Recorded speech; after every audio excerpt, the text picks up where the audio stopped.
FMS Camel Trophy Tokyo Drift Edition.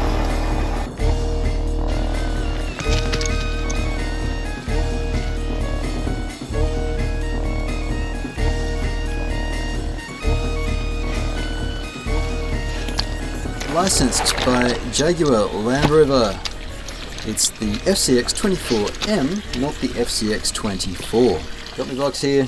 Comes in 4 flavours, and I've got the correct answer.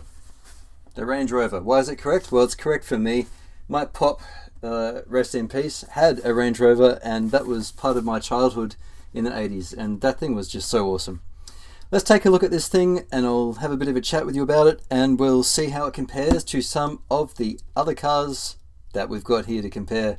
We get an idea of scale and just have a chat. Now on the box we have dimensions, which includes the approach and departure angles, breakover and all that good stuff.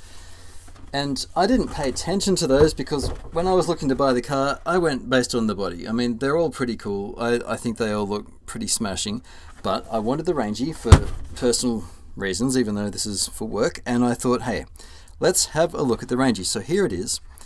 When you get the thing, you've got to throw on the sound ladders if you want. Comes with little teeny tiny screws. Now, some people might be saying, hey, this is quite small. If you're comparing it to the FCX24 Blazer, then yes, I mean it really is quite small. Wheelbase isn't quite the same. The wheelbase on the Rangy is a bit longer, although there is a short wheelbase Camel Trophy thing, but look, it's quite a significant size difference. Even the wheel size is quite different. But again, we're going for scale here, aren't we? We're not looking for it to be some big bouncy off-road max smasher. Now the body on this thing is actually more in line with the same dimensions, and if you can picture this with little scale wheels under it, I think it could look alright. This is just fun for just jumping around and being silly. I quite enjoy the Max Smasher, and so does my boy. But this is a smaller thing, and look, when I first opened it up, even though it's got the little tiny C-channel chassis, which this didn't even have from memory, this was just a plastic chassis rail, everything about this just feels somehow more dainty. What I haven't done yet is compare the diffs. Yeah, look, even the diff sizes. Look at this. So even though it's an FCX24 next to an FCX24, your diff sizes are considerably different. Yes, this is the portal axle one and the other one is 2. Let's see, something that's more like its size. This is the Element with its little Enduro wheels and tyres, which improved it quite a bit. Now that is a more similar thing. Both of these guys use ring and pinion gears in the diffs, as opposed to the worm gears of your SCX24 from Axial. We've got plastic links throughout on this car, which is similar to this. We've just got friction shocks, similar to this. Now the RGT, it's the same thing. The RGT and the Element are the same car, and I've got a video for each of those. There are some differences about this car that separate it from the other FMS models though. Before we get into that, I thought I might just show you what it looks like compared to a bunch of different models. Now this thing we've looked at recently. This is not a 124 scale by label. You can see the video for that up above, which corner? You can see it above my head. That's where you can see it. So yes, small, similar wheel size, in fact, but quite a different car. So there's that size. Now, even though the wheels are the same size, the wheelbase is similar, but the size of these bodies is considerably different. And while we're not talking about 24 scale, here's the WPL C24.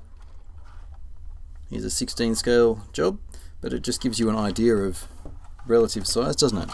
That's what I should be doing. It's not a great machine, but it looks cool. So that's that out of the way. Good old Rock Hobby 80 series Land Cruiser. Now FMS has a 80 series that's, I think, sharing the body, but the electronics are a bit different. Again, just some comparison for you. Now, here's the 118 scale Traxxas TRX4M. Now, even though it's FCX24 Blazer and TRX4M, these two are ones that I've compared quite a bit before, and we've spent some time on it. Both of these guys are running a number of upgrades. 118, 124, right? 124 here as well. And then we've talked about this on the channel before. This is also 124, and this is a very special little vehicle with diff lock, unlockable remote diff lock and 2-speed, also a 124 scale, and yet, you know, quite different. So I just don't want to get too hung up on scale because there's such a variance in scale. But if you're wondering how big this thing is next to, say, the original FCX24, there it is. About the same size, actually. So this little fella, this little FMS, will drive happily with these guys, although again, bigger wheel diameter. There's the deadbolt as well. Now, just to remind you, deadbolt and the JLU are very, very similar underneath. And then there's the Gladiator as well. There are some other versions, and there are even smaller wheeled versions which I don't have. But again, deadbolt and this little guy, look, they're very similar. And in fact, I think you'd get away with these little Enduro wheels and Mickey T treads on this guy if we were to upgrade it. But I probably won't, for reasons that will become apparent. You've got opposing direction drive shafts, unlike the FCX24. You've got a full metal gear drivetrain from gearbox, including a gear change that it comes with, all the way through to the diffs. 2-speed transmission, ABS body, similar to your TRX4M. We've got a Lexan interior base, we'll get to that in a little bit. Large diameter tyres for the size of this car, but still small enough that they fit and work well. There are a bunch of scale accessories that you can buy from FMS that let you customize the thing to your heart's content, from fuel drums to spare tires, equipment boxes, recovery boards, luggage container, fire extinguisher, jack, kayak. So it's a wonderfully complete model as far as how it looks. Doors don't open, nor does the hood. The power switch is underneath, and it's a little press thing, different to the little toggle switch underneath the FCX24. So the FCX24M, with its smaller gearbox, smaller diffs, full metal drivetrain, it's just an entirely different model. Because this model is all about scale realism, I dare say you're going to find this is going to be actually closer to a true scale 124 than the others, which are considerably larger machines.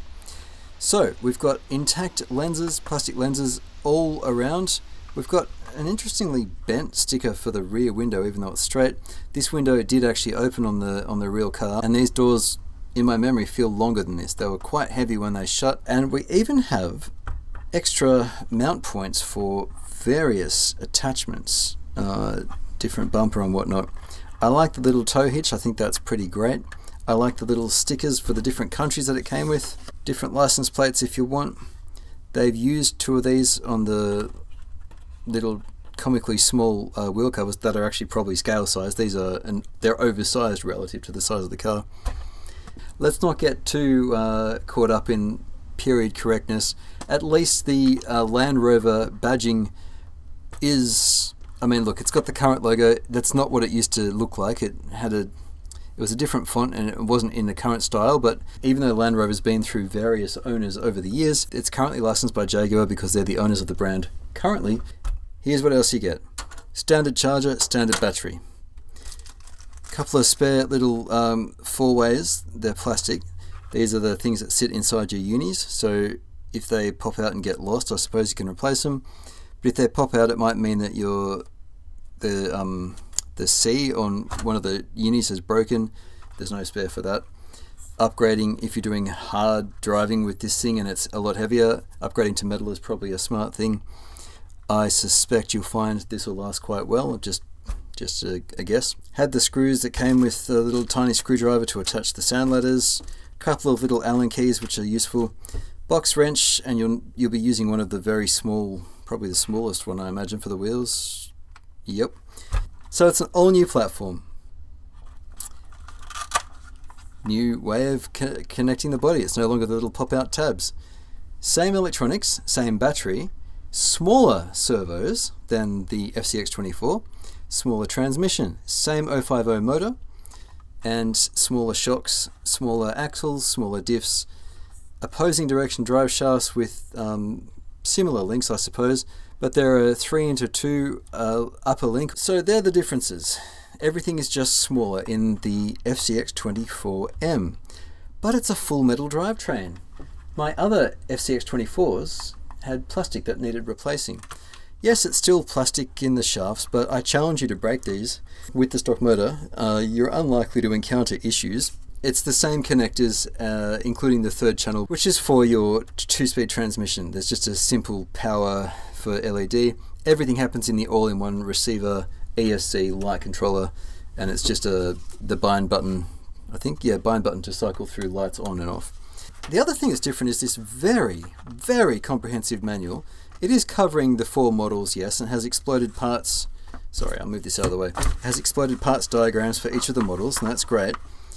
But it lets us look inside as well, which I very much appreciate. Straight cut gears, ball bearings. Here we go, this is the Range Rover. So the diff gear is actually part of the spool, they're integrated. Oh, there's even a bit of metal on the link there, look at that. Everything here is plastic except that little bit there, and I guess, I don't know why they've done that. I'm glad they have though. Very good. This suggests that there's foam inside these tyres. I'm sure there wasn't foam, it felt like there was. Oh, there is foam, look at that. Wow. Isn't that just something else, eh? And look, you can still take these tyres and combine them with Endura or RC all-wheel drive beadlocks and lock them onto that, whichever one you like. And then you'll get a little bit better performance. Just be aware it's a small motor and it is plastic outside of the metal gears, it's plastic drive shafts. So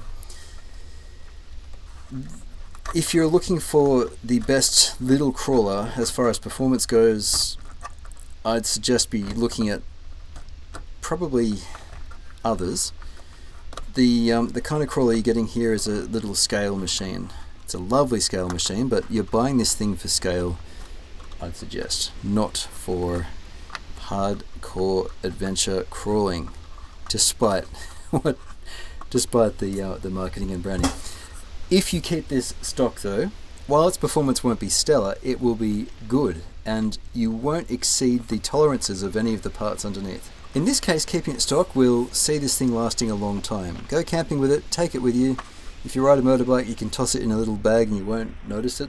Lovely and lightweight, and you'll find that it'll be waterproof just like the others.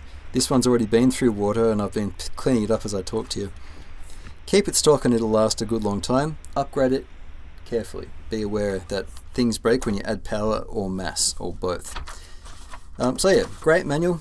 All the extra tools, very much welcome. Stickers are a very nice addition as well. Same radio as we've seen so many times before. You've got your high and low gear with a very appreciated and correctly adjusted neutral in the middle, so you can rev it. I'll show you. Hang on.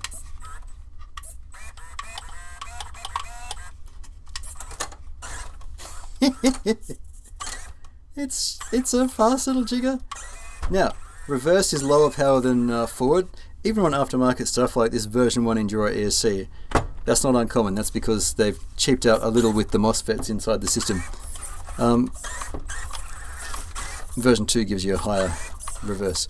But there's nothing wrong with a lower reverse, and put it in first, it'll still crawl in reverse just fine. Like you'll still have torque available. It's just going to be faster. Listen.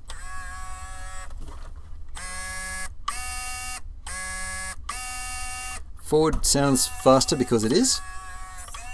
There's more power available. As far as lights go, we hit the bind button. And there are your headlights. Nice and period correct yellow. Hit them again, they should turn off, and I think that's all you get. Yep. No reverse lights, no indicators, but there are buckets for both of those in the back. There are also buckets available for the parker and indicator in the front, and they're all 3mm, and 5mm buckets for the 2 fog lights down the bottom. I like that. It hasn't got a lot of body roll. Here, put it back in fast.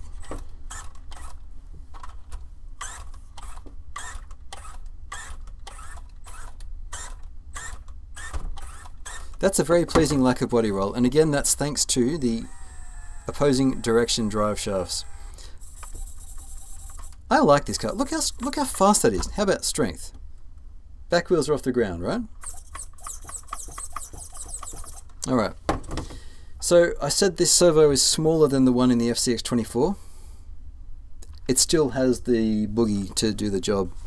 This is a very complete little thing. The manual suggests 30 minutes, up to 30 minutes I should say, of driving. Do a lot of high speed stuff. It's more likely to be 15 minutes. Do a lot of slow work like this, especially keeping the throttle under halfway, and that 30 minutes is absolutely likely to be the case. For all motors, if you're wondering, in any part of the hobby, yeah, that's not bad suspension travel either, actually. I'll take a photo so you can see it. In all elements of the hobby, using high throttle eats your battery considerably faster. So 5 minutes on 50% throttle, you're going to have a higher battery voltage at the end than 2.5 minutes on 100%. That's just how motors and batteries work. I love that they've made an entirely different machine. They could have been lazy and reused a lot of stuff, but they really haven't. They've gone above and beyond here. Oh, it's even got decent drag brake. Wow. So we're going to put it in second because it'll be easier on the components when I do this. So we're in fast, and the drag brake is so good. Like wow. Let's just see here. Sorry, I was about to finish up because we've been talking for a while, but so drag brake is so good. We're at 45 plus here. There you go, 45 degrees. That's extremely controllable. The balance is very good too. How about that? So I'd notice at 45 degree up the front, let's see if we can get this in frame. Not really. At 45 degrees to the front, it is actually lifting a wheel. In the back, it wasn't doing that. So the car is better balanced with the rear. If we can add, let me see here.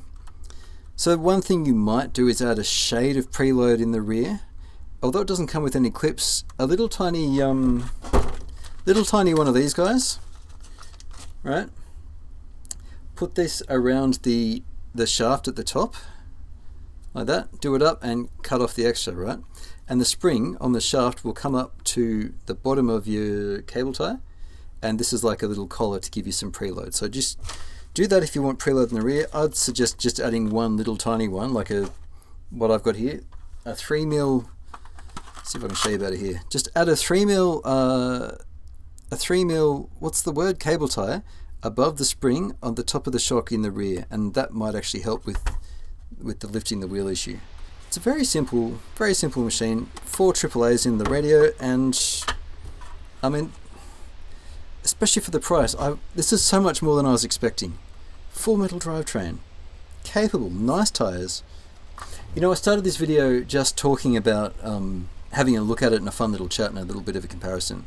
I wasn't expecting to like this thing so much. This is just sitting here talking to you guys and having a look at it. This has already become one of my very favourite little cars. I'm absolutely chuffed that they went above and beyond and they stuck so much new stuff into this model. It's really worth driving that home. This is a new car. It's not just a new body, it's a new car. And not much upgrading is needed if you wanted to. I mean, you could change out the drive shafts if you wanted and put weighted wheels on it. And red taillights. Stop there, be happy. I don't think it needs more power. The 2-speed transmission gives you so much power in second, and it's so controllable in first. This is just a wonderful, wonderful car. I was expecting to be kind of meh about it, and just put it on the shelf. I'm going to drive this thing. I'm going to drive it a bunch. It's going to come camping with me. I might even buy another one of the other ones. I just love that you can stick LEDs and everything and just really do it up. I'm going to have to spend some time with this and just make it cool. I love it's got an interior. I've rambled on enough. Look, I get excited when there's new stuff that's cool. And this thing, here we go. This thing has definitely exceeded my expectations. I'm so happy with it. I'll stick a link to options to get it from if you can't buy from FMS, like I couldn't. Although I understand they ship to Australia now. They didn't used to. I believe they do now. I'll stick a link if I can find one to some upgrades for it, and just keep in mind what I said. You don't really need to upgrade it. This is just a fabulous little car. What do you think? Let me know in the comments. Let me know which one you'd like to buy. I love this car. FMS, bravo, well done. I love this car. Throw me a like, guys. Thank you so much for watching, and I'll catch you next time on RC-TNT.